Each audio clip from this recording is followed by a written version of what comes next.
Дорогие мои, сегодня я хочу вас ознакомить со следующим видом нашей традиционной вышивки, сложной вышивки, которая называется басма. Этой вышивкой в основном заполняли плоскость орнамента.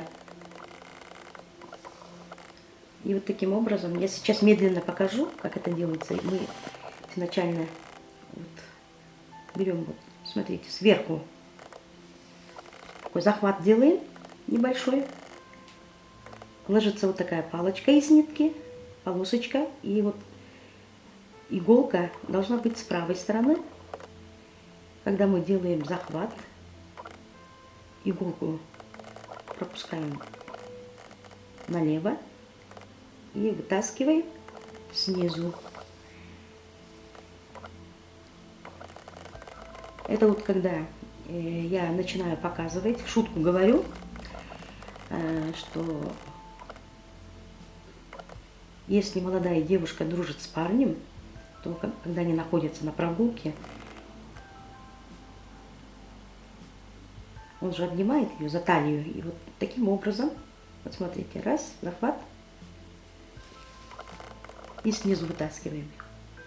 Еще раз показываю. С каждым разом, когда вот рисунок увеличивается, захват делается несколько раз. Вот раз захватили, вот слева захватили и справа иголку вытаскиваем. Вот заметьте, как ложится нитка. Раз, вытащили с правой стороны, захват делаем вот налево иголку.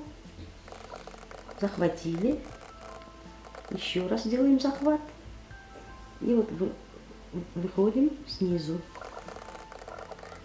Вот таким образом он делает захваты. Вот смотрите, раз, кусочек захватили, проложили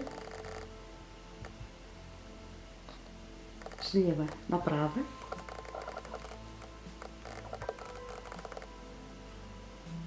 Слева направо, снизу. Раз. Вот сверху захват небольшой кусочек. Раз. Теперь уже несколько захватов делаем. Раз. Два.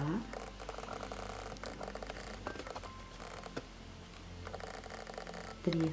Если рисунок большой, то иногда захваты получаются где-то 30 захватов, 15 захватов, да, вот если рисунок большой, такой объемный. А вот я показываю вот небольшой кусочек рисунка в виде листочка. Вот с каждым разом, видите, увеличивается рисунок.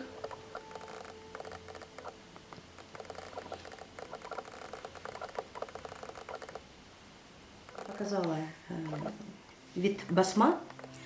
И в итоге вот получается вот такой объемный, красивый вид вышивки. Это вот басма заполнена полностью везде.